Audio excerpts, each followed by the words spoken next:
Welcome to An Alternate Hue. I'm Hugh Anderson, and this is what caught my attention recently. Now, not too long ago, scientists claimed sitting was the new smoking. Well, look at this. That's right. If you don't keep a lot of friends around, you might be smoking the equivalent of 15 cigarettes a day. Poor smoking. It gets blamed for everything.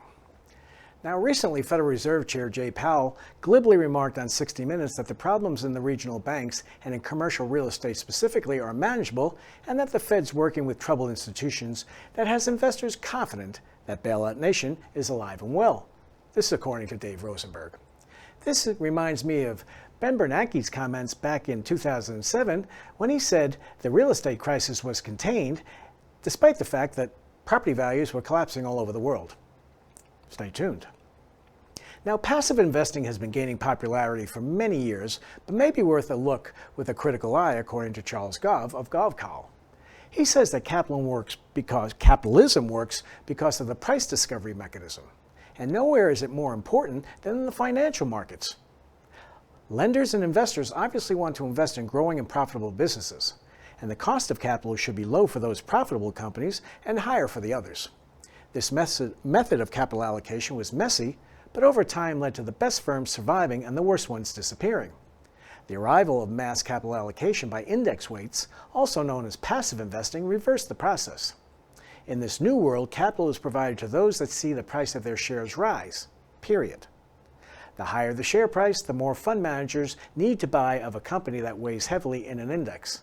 Simply put, indexation is a glorified form of momentum buying.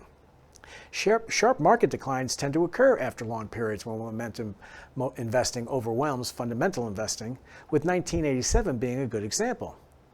The U.S. stock market, where indexation began, now represents some 70% of the world's stock market value, while the U.S. economy only accounts for about 18% of global domestic product.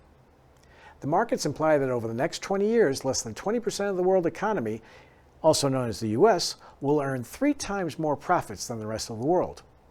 And in 1989, the Japanese stock market accounted for 50% of global market capitalization, and its economy was only making up 10% of the world GDP at that time. That market crashed and has only recently retraced those levels. The current situation in the U.S. is far worse than in Japan in '89, and worse than the U.S. situation in '87, and worse than the overconcentration of energy plays in 1985. But rally caps on, and darn are the torpedoes. The S&P 500 rallied to an all-time high of 5,000 recently, and as of today is trading close to 5,100. And also, let's remember left-digit bias, in which people respond disproportionately to the first number in a price, which is why things are priced at $19.99 rather than $20. Investors love big round numbers like 5,000. So is anybody up for 6,000? Stay vigilant. And finally, it costs nearly 3 cents to make a penny, and yet 2/3 of the pennies made don't circulate. And how many pennies are we minting every year in the U.S.? 7.5 billion. That's it for this week. Don't forget to hop over to hightowerlasvegas.com and see more market and economic commentary from my team.